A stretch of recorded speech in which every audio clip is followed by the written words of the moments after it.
Vamos a estar estudiando acerca de lo que es la virginidad perpetua de María. Es el tema que estamos tratando, el cual iniciamos la semana que nos tocó estudiar. Y lo que estuvimos viendo en esa ocasión fueron los argumentos que se suele presentar para afirmar esta doctrina, lo cual aseveramos desde ya que es errónea. Es decir, la virginidad perpetua de María no es una doctrina bíblica, no es una doctrina correcta, ni mucho menos que se pueda sustentar con la Escritura. Lo que vamos a ver hoy son argumentos para poder aseverar o afirmar que la virginidad perpetua de María no es una doctrina escritural. Vamos a presentar razones por las que nosotros, los cristianos, afirmamos de una manera categórica que la doctrina, la virginidad perpetua, es falsa. Como virginidad perpetua explicábamos que se entiende que María fue virgen cuando concibió a Jesús, permaneció virgen durante el embarazo de Jesús y así vivió toda su vida virgen aún después del nacimiento de Jesús. Esa es la virginidad perpetua. Lo que vamos a estar viendo es que esta doctrina de que María fue siempre virgen y que así pasaron sus días en esta tierra hasta que supuestamente ascendió al cielo, y digo supuestamente porque esta es otra falsa doctrina que refiere a la asunción de María. Así que lo primero que tenemos que presentar es que esta doctrina no se encuentra ni de manera explícita en la Biblia, ni tampoco de una manera implícita, o que se pueda sacar o llegar a comprender por una inferencia necesaria, o que de alguna manera a través de ciertos textos podamos ver luz y que nos puedan mostrar que efectivamente María permaneció siempre virgen. Es interesante, mis hermanos, cómo la doctrina de la virginidad perpetua de María, siendo un dogma elemental dentro de la religión católica, siendo un dogma que está muy, pero muy acentuado en esta religión, es interesante cómo es que en la Biblia no lo encontramos así. Pese a las ideologías y a los esfuerzos banales de lograr probar la virginidad perpetua de María, de la agrupación religiosa, los católicos. Es decir que, siendo un dogma tan elemental como lo tiene la religión católica, siendo una afirmación que a través de los años y de los siglos han defendido y tratan de probar, siendo una idea, un dogma que debería ser aceptado por todo el mundo, dice la religión católica, es interesante cómo en la Biblia no encontramos esa relevancia, no encontramos ninguna clase de sugerencia al respecto. Esta es nuestra primera argumentación y nuestra primera razón por la que afirmamos que la virginidad perpetua de María no es una doctrina correcta. Es decir que si la doctrina de la virginidad perpetua de María fuera algo elemental y prioritario, entonces lo tendríamos en la Biblia clara y llanamente mostrado. No sé si me van siguiendo. Es decir, si la doctrina de la virginidad perpetua fuera algo elemental y algo que es sumamente necesario, importante, lo tendríamos, mis hermanos, bien definido en las Sagradas Escrituras. Jesús hubiera hablado al respecto, sus apóstoles hubieran hablado al respecto, el Espíritu Santo hubiera puesto de relevancia esta doctrina y hubiese quedado plasmado el pensamiento al respecto. Sin embargo, no es así. No encontramos en la Biblia ninguna afirmación, no encontramos ninguna argumentación, no encontramos nada que nos hable respecto a la virginidad perpetua de María. No lo encontramos, hermanos. Reitero, pese a aquellos pasajes que los católicos quieren sacar para poder probarlo, pero eso lo vamos a ir viendo a través de este estudio. Lo que tiene que quedar claro es que esta doctrina no está en la Biblia ni de manera explícita ni de manera implícita o por inferencia. No está, no existe. Lo que sí existe en la Biblia es que María fue virgen cuando concibió a Jesús. Y esto lo tratamos un poquito la vez que nos tocó la clase. O sea que el que María fuera virgen cuando concibió al Hijo de Dios era parte del cumplimiento de la profecía de Isaías 7:14. Y esto se nos reitera o se nos muestra el cumplimiento en Mateo 1, versículos 18 en adelante. Lo que tiene que quedar claro entonces es que María sí fue virgen cuando concibió del Espíritu Santo. Eso es claro.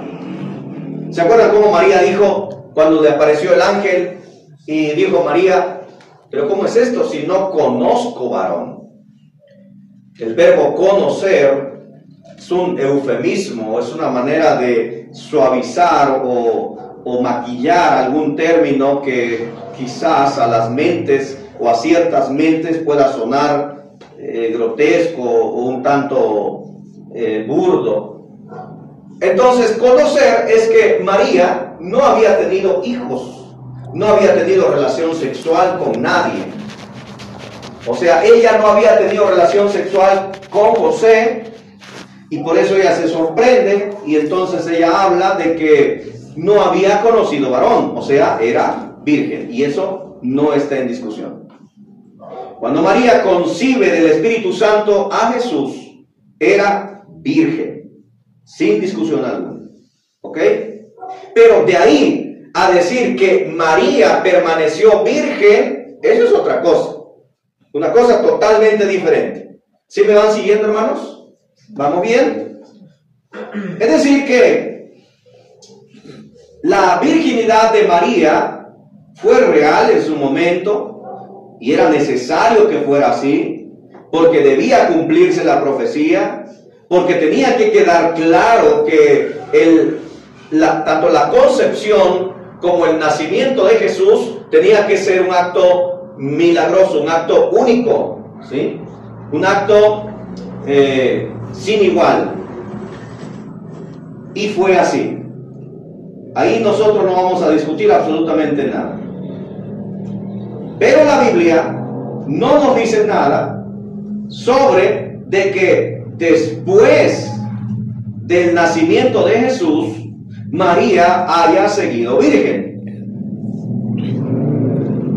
La idea católica es que Dios es tan poderoso para poder evitar que al momento de que salió Jesús hubiese roto y hubiese terminado con la virginidad de María.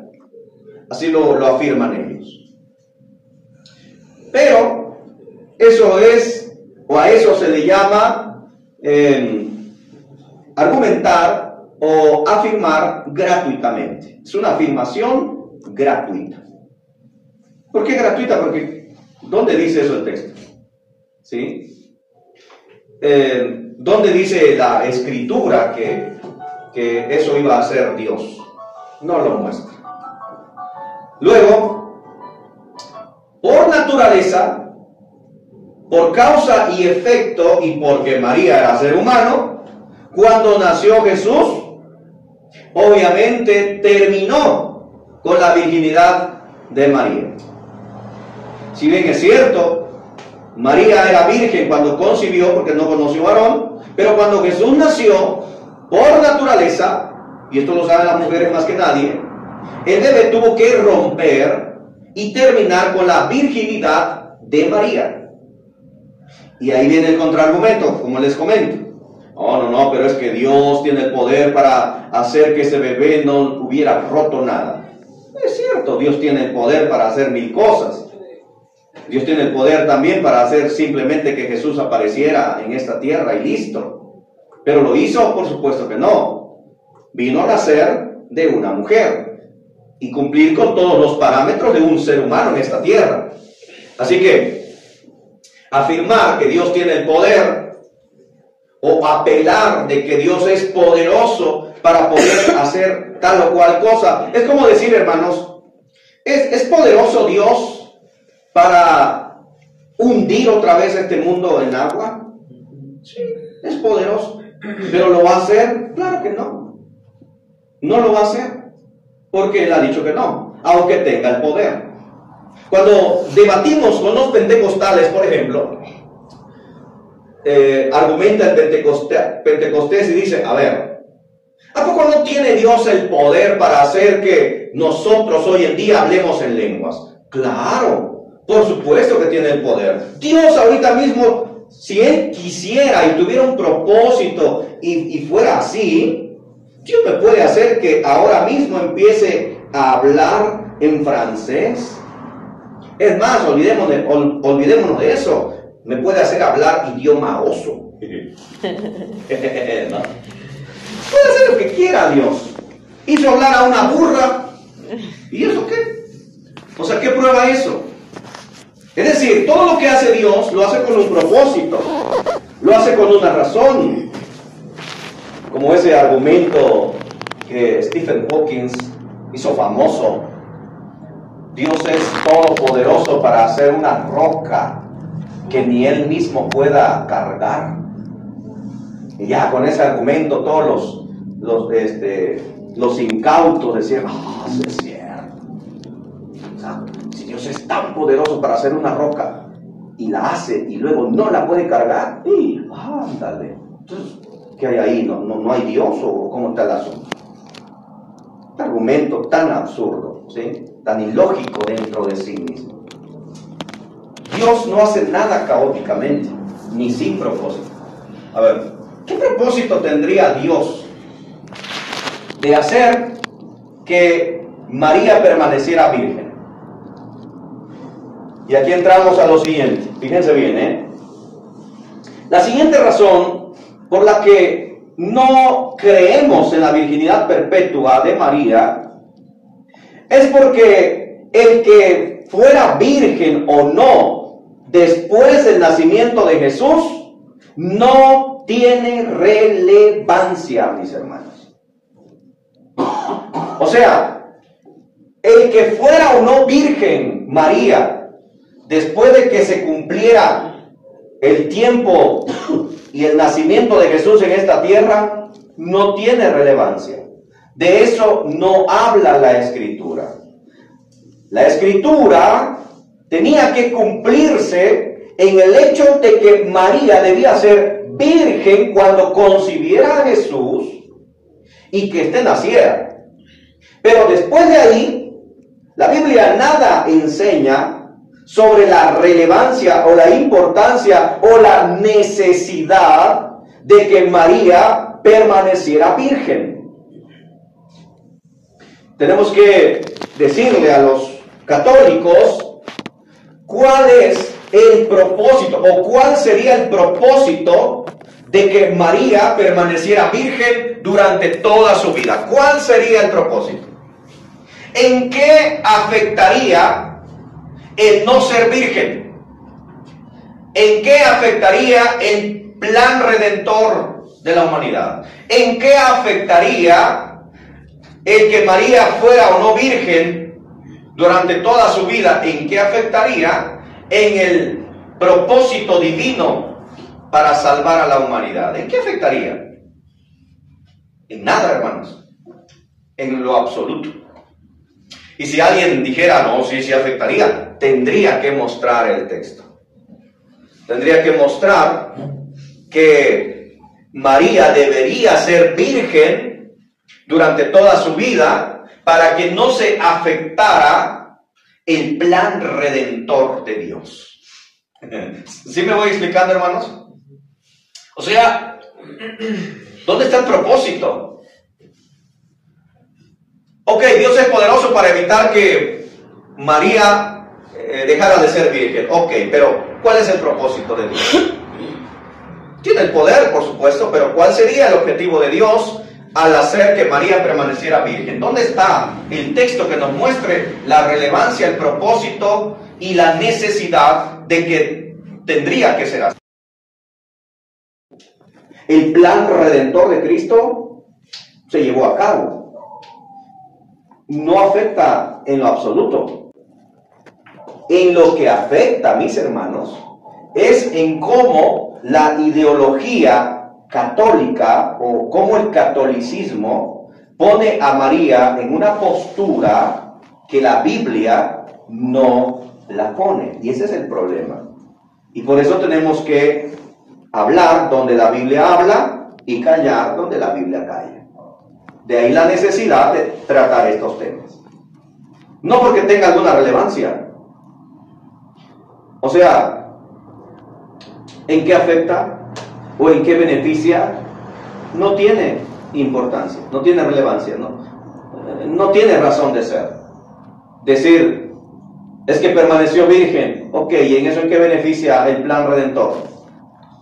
Sería como la cereza del pastel, o si fue virgen, tiene una mayor eficacia el sacrificio de Jesús en la cruz, o por el contrario, si no fuera virgen María, tuviera alguna afectación el plan redentor de Dios, se hubiera truncado algo en el maravilloso sacrificio de Jesús en la cruz, es decir, se hubiera evitado hacer algo mejor de que si hubiera sido virgen. Por supuesto que no, mis hermanos. ¿Me voy explicando? ¿Si vamos bien? Sí. No se me duerman, dice Israel. Ya le voy a copiar.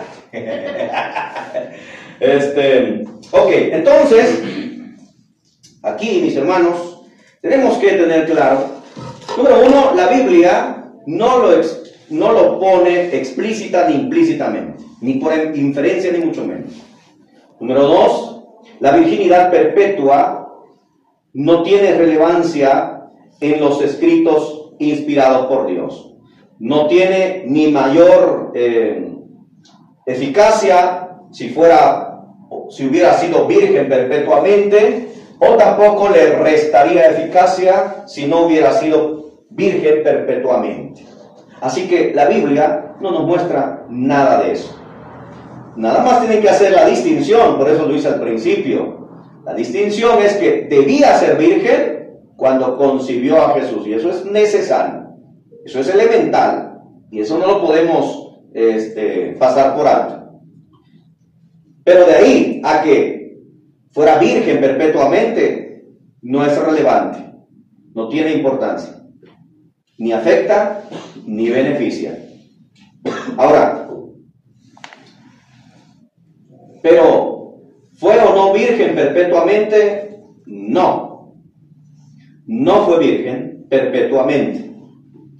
Y lo que estamos mostrando es que María, al tener a Jesús, acabó su virginidad, desde ese momento. Y quien contraargumente, como he mencionado, entonces nosotros contraargumentamos y decimos cuál sería el propósito. Por eso de ahí la relevancia. ¿Cuál sería el propósito de que Dios hubiera mantenido a María virgen perpetuamente? ¿Cuál sería el propósito? Digo, para que Dios haga algo tiene que tener un propósito. ¿Cuál sería el propósito? Y tendría que mostrar el texto para poder probar un propósito de parte de Dios al hacer eso. Ahora alguien puede decir, es que María tenía que mantenerse pura, tenía que mantenerse virgen. A ver, y aquí entramos a lo siguiente, fíjense bien. Número 3, mis hermanos, la virginidad, escrituralmente, no te hacía ni más acepto o menos acepto delante de Dios.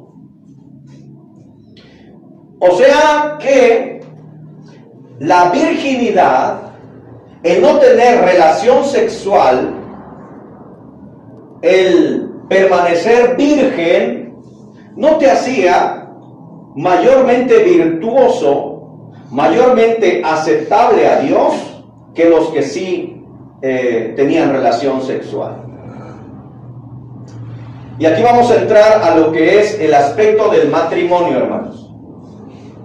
Según la religión católica, según esta religión, de acuerdo a lo que el Papa Pío XII, en el 1951, él escribió los propósitos del matrimonio.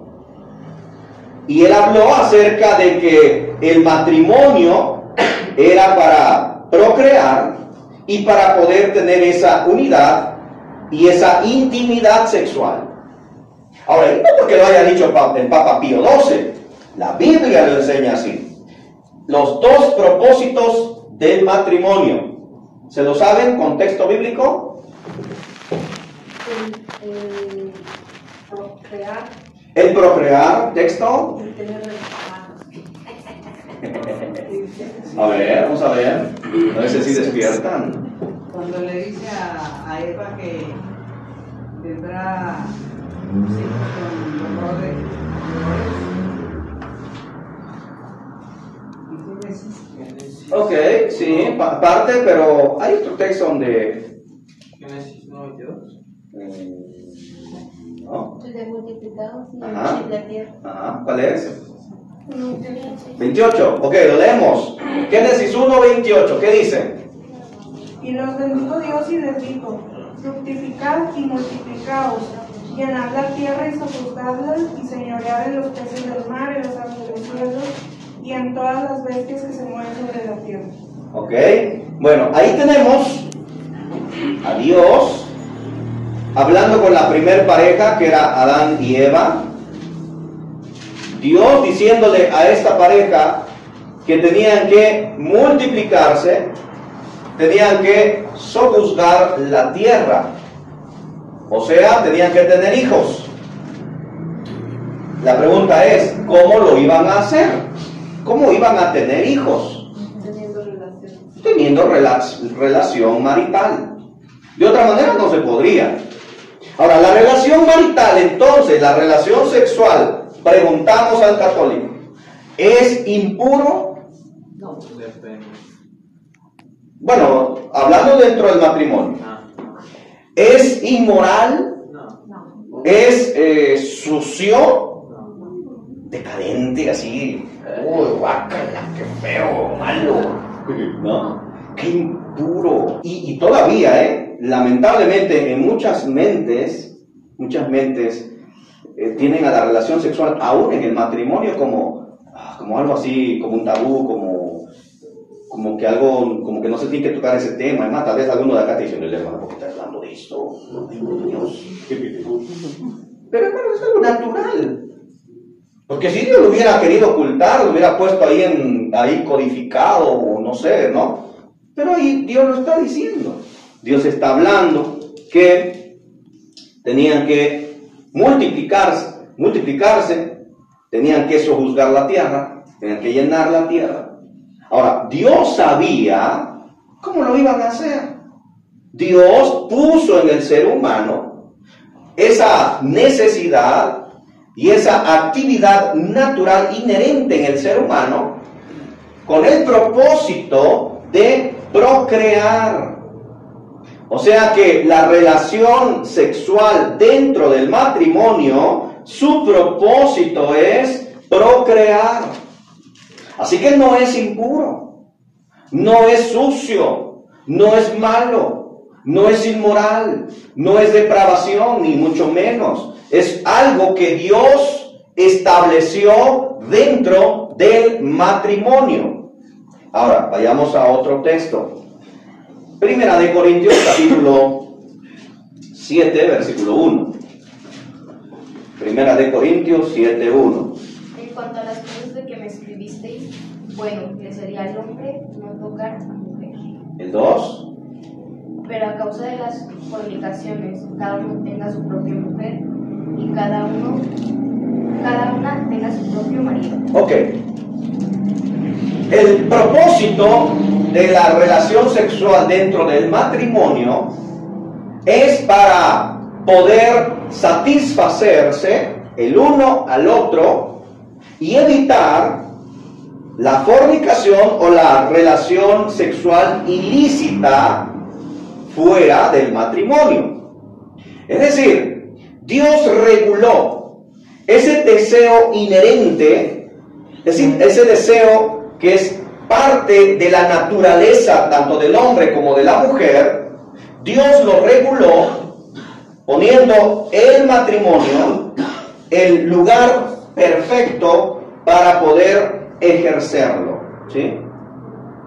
Es decir que, por un lado, el tener acto sexual es para procreación y por el otro lado es para satisfacción mutua y realización o ejecución del deseo sexual inherente en el ser humano. Leamos lo que dice el versículo 3.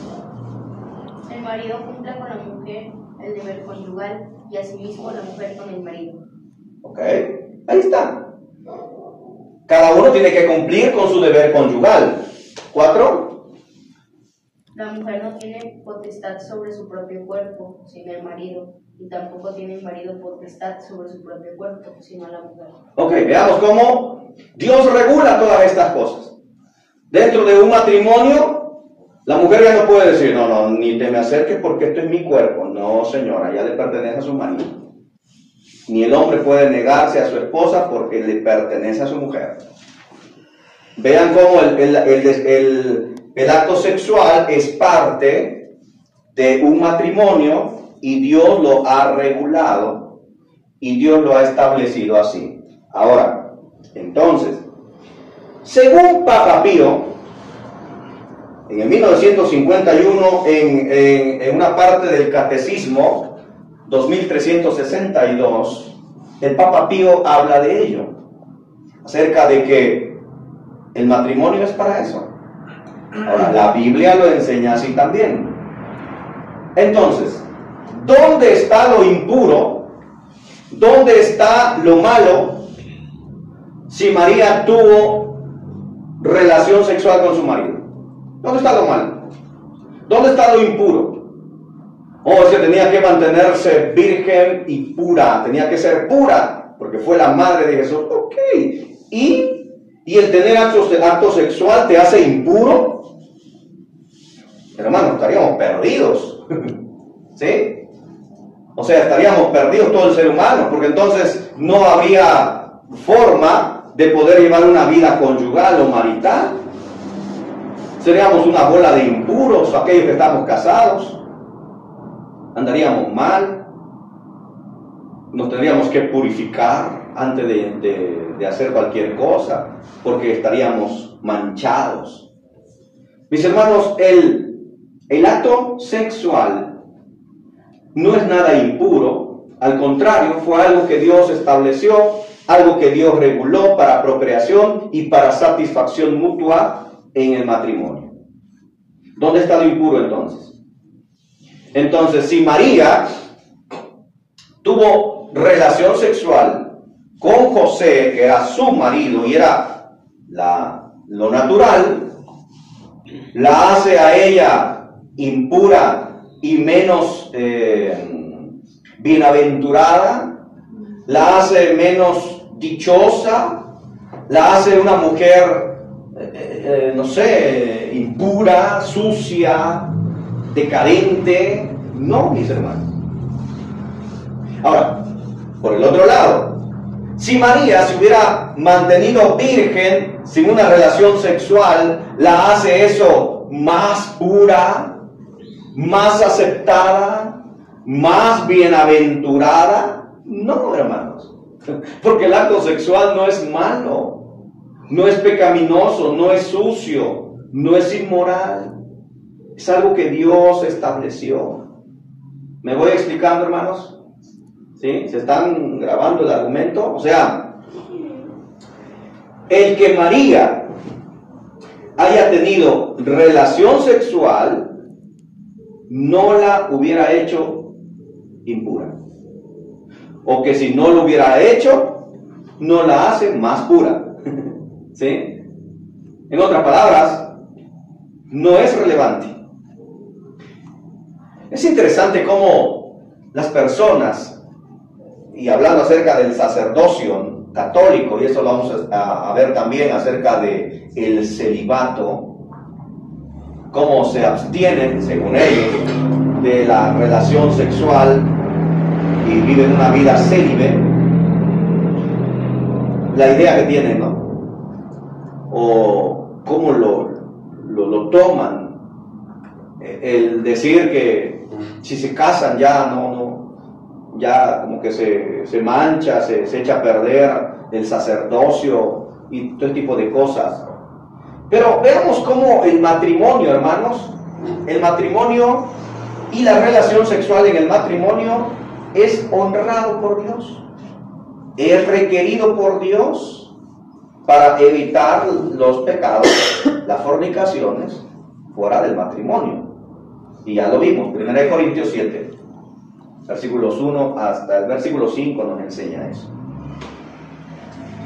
¿Me voy explicando hasta acá?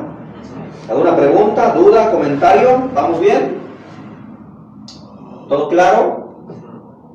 Ok. Ahora, María y José eran matrimonio. Eso nos enseña la Biblia. José tomó por mujer a María. Eran esposos. Cuando la Biblia nos pone a José y a María como esposos, se da por hecho, mis hermanos, la relación marital entre ellos, a excepción de que si hubiera algún texto que nos mostrara que María y José hubieran hecho un voto de no sexualidad, sería otra cosa. A excepción de que si la abstención de la relación sexual en el matrimonio hubiera sido parte elemental, doctrinal, esencial en la vida de María, entonces el Espíritu Santo se hubiera encargado de dejar claro y bien definido en la Biblia de que María nunca tuvo relación sexual con José. Pero no es así. Así que aquí se infiere de manera concluyente de que al ser José y María esposos, tenían que llevar una relación natural de esposos. ¿Ok? Es decir, otra vez, al ser José y María esposos, por naturaleza, tuvieron que haber llevado una relación conyugal normal. Dice el católico. ¿Y dónde dice eso? ¿Sí? Ok. ¿Dónde dice eso? ¿Dónde está? Que llevaron una vida normal. Porque es natural cuando algo sale de lo natural o de lo ordinario, la Biblia se encarga de decirlo, ¿sí?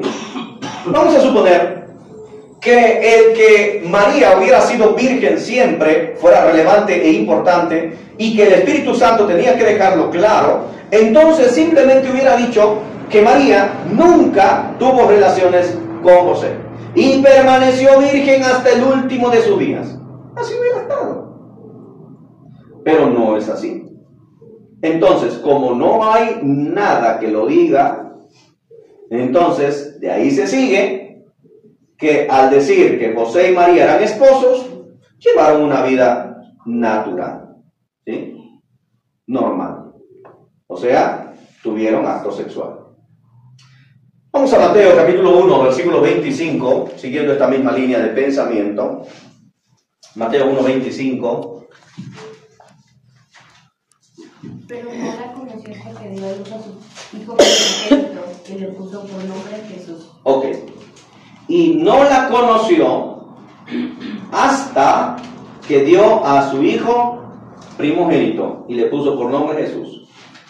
Bueno, pese a todas las ideas que el católico trata de echar sobre este texto y decir que no es así, etc., hermanos, este texto apunta más hacia lo que viene siendo la limitante de la abstención de la relación sexual entre José y María. Lo limita a un tiempo. ¿A qué tiempo? Al embarazo.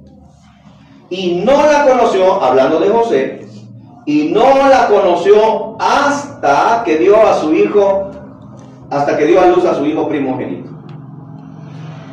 Aquí, mis hermanos, es donde el Espíritu Santo, si hubiera sido relevante y necesaria la virginidad perpetua de María, aquí es donde el Espíritu Santo hubiera plasmado, y José nunca la conoció. Pero eso no dice el texto. El texto limita a cierto tiempo, y es durante el embarazo. Pero después del embarazo, después de que dio a luz, entonces tuvo relación sexual María y José. José no tuvo relación sexual con ella durante el embarazo, pero después sí. Después ella tuvo el acto marital normal, el acto conyugal, porque eran esposos. Así que María no permaneció siempre virgen. María, como cualquier otra mujer judía, casada, porque no dice nada la Biblia de que hubieran hecho un voto de castidad o de virginidad perpetua, entonces se concluye que María y José llevaron una relación normal, una relación de esposos, y es lo que arroja este pasaje. Y no la conoció hasta que dio a luz a su hijo primogénito. Oye, hermano, y en la escritura original, en el griego, esta parte, en la palabra que utilizan, se traduce hasta o qué palabra es la que se usa. Ok. El término hasta, que hace referencia a dos cosas. Ok. Este término hasta, que viene siendo una especie de adverbio, el adverbio hasta en el original griego hace referencia a dos cosas. Número uno, a un acto que se queda así, sin que tenga un efecto o que tenga una acción posterior. O sea, como si dijera, no la estuvo conociendo, ¿sí?, durante su embarazo. Pero la otra idea del mismo adverbio hace referencia a un acto que se hace después de la limitante, o sea, no la conoció hasta, o sea, después se llevó a cabo. Ahora, en este sentido, alguien puede decir, ¿y cuál es la correcta? Bueno, aquí tenemos nosotros que aplicar, de acuerdo al contexto, de acuerdo a la línea de pensamiento a lo que estamos leyendo, porque no es a capricho. Por ejemplo, el hasta, en este contexto, debe tomarse como lo que estamos hablando, que después del embarazo hubo acto sexual. No en el otro sentido de que no la estuvo conociendo, o como la idea que lanza el católico que dice, no, es que ahí hace referencia a que no había conocido varón cuando concibió a Jesús. Pero eso ya lo había dicho en los versículos anteriores. En los versículos anteriores ya se había explicado de que María no había conocido varón cuando concibió al Espíritu Santo. No había estado conociendo varón, como lo indica en el original. Entonces, repetir algo, o sea, ya había dicho que no había estado conociendo varón cuando concibió. Decir otra vez acá que no había estado concibiendo varón es como repetir lo que ya había dicho. Entonces, la otra parte de la palabra griega de decir después sí es congruente con el contexto. No sé si me expliqué, hermano. Sí. ¿Sí me expliqué, hermana? Sí. Sí. Entonces, Hasta ahí terminó su virginidad. ajá, sí, exactamente. Por eso es importante cuando hablamos con estas personas, cuando nos sacan este argumento de que el hasta indica que se refiere a que no había conocido varón cuando fue concebido Jesús. Pero eso ya lo había dicho en los versículos anteriores. Decirlo aquí otra vez está fuera de congruencia.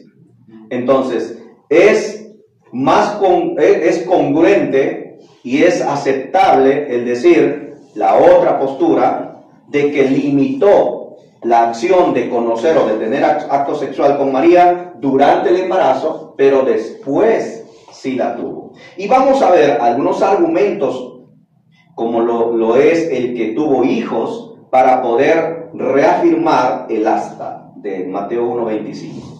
¿Sí? ¿Vamos bien hasta acá? Sí.